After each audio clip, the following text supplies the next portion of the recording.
Okay, looks like B-17's coming in first, and the Dakotas are coming in behind it.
It's like heading towards Cambridge.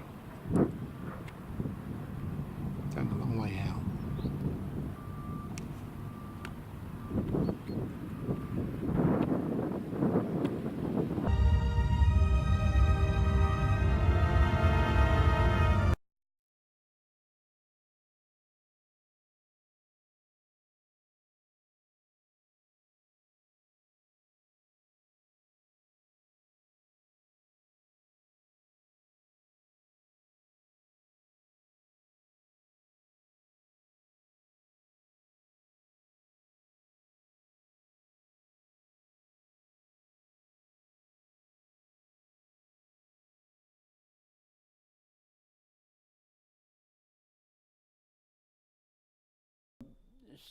Broken down from previous aerial bombing, and nothing but the girders of the bridge stuck up. And as I approached the edge, I found myself to be about 50 feet above the water, right at the edge, and there in front of me was this broken down bridge with these thousands and thousands of Koreans fleeing with what little possessions they had left. Some carrying the possessions on the top of their heads or on their backs, whatever was convenient, but it was very, very little, just remainders of what they undoubtedly had. And they were fleeing southward. Now on the far north side of the bank, as you can see, are thousands more waiting to continue their fleeing and waiting for room on the bridge to continue their way.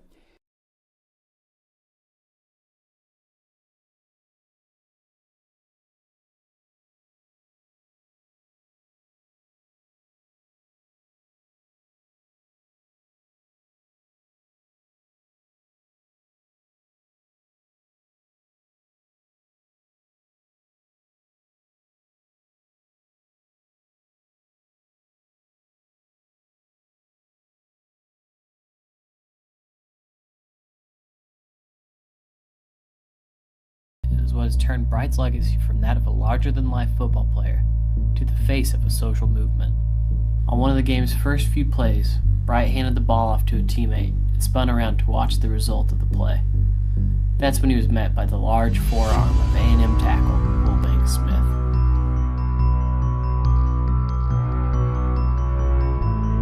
Smith had made a beeline for Bright without even watching where the ball had gone. The attack on Bright lasted less than a few seconds, but left Bright crumpled on the ground with a broken jaw and Drake without their best player. The play could have fallen to obscurity, but the Des Moines Register just happened to have sent two photographers, Don Oldtang and John Robinson, to Stillwater. The images they captured are now part of college football history, winning the duo a Pulitzer Prize. Drake University hailed the incident as dirty and cheap.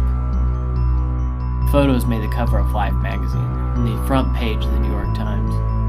Seemingly overnight, Stillwater, Oklahoma had become a breeding ground for bigotry and intolerance.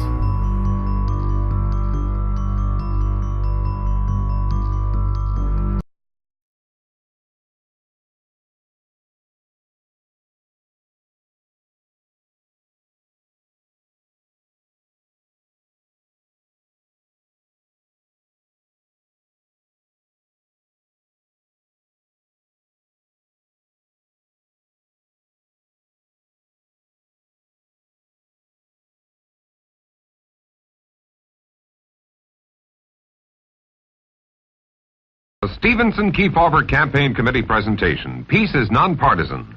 Adlai E. Stevenson and Senator John F. Kennedy of Massachusetts discuss our most vital problem. I think that's right. I think, obviously, that the major issue in this campaign and the major concern of the whole world is the subject of war and peace.